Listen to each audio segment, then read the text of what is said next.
Why does a Dragon Master like Lance have an Aerodactyl is a question I have always asked. And I found my answer in Pokemon Fire Red from a throwaway comment by an NPC at a museum of all places. So then, why would a Dragon Master have an extinct dinosaur as a Pokemon, if he is considered to be the Dragon Master?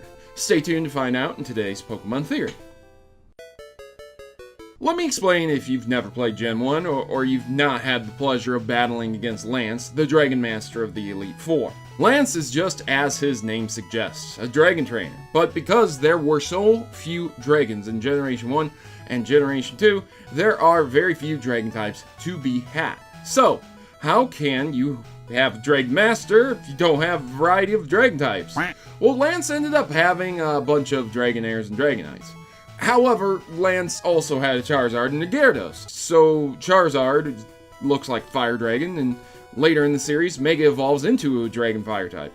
And Gyarados is supposed to be a Dragon type, but because of its origins, a legendary story says that it was stripped of its Dragon status for a very interesting reason. Still though, the question must be asked then, why does Lance not have a Seadra, which in Gen 1 is literally the Dragon Pokemon in the Pokedex? Or at least a Kingdra in Gen 2, because Kingdra was literally a Dragon type. So, come on man, Claire had a Kingdra before you even went to face the Elite Four. Why wouldn't Lance have a Kingdra?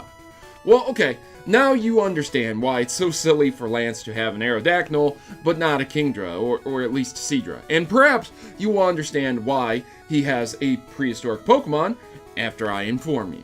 The answer lies in a remake of Pokemon Red and Blue.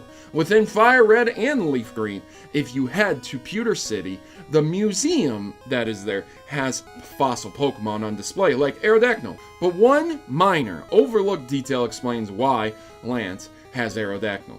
Never did I think I would get to see the bones of a dragon. That's right, Aerodactyl's a dragon type.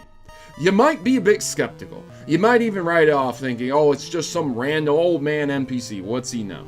But remember, this is a remaster, a remake of the original Gen 1 games, which means the developers were well within Generation 3 at this time and knew full well that Aerodactyl was not a dragon type.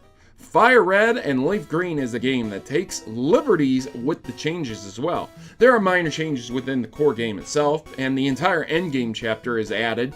That's the Sevii Island adventure. The developers take their time with these games. They know what they are writing, they know about the dialogue, and this being a Generation 3 variant means they intentionally had the NPC call Aerodactyl a dragon.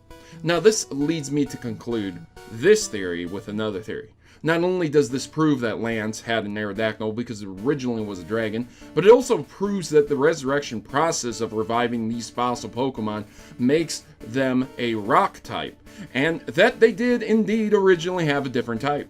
Perhaps Aerodactyl was originally a dragon flying type, and it wouldn't be too far-fetched to think about that because there is a fossil Pokemon that was a dragon as well, Tyrunt and Tyrantrum. So this opens up a whole world of questions for fossil Pokemon, especially trying to guess their original typing if they were dual types. Perhaps one day we will be able to go back in time and catch the original fossil Pokemon.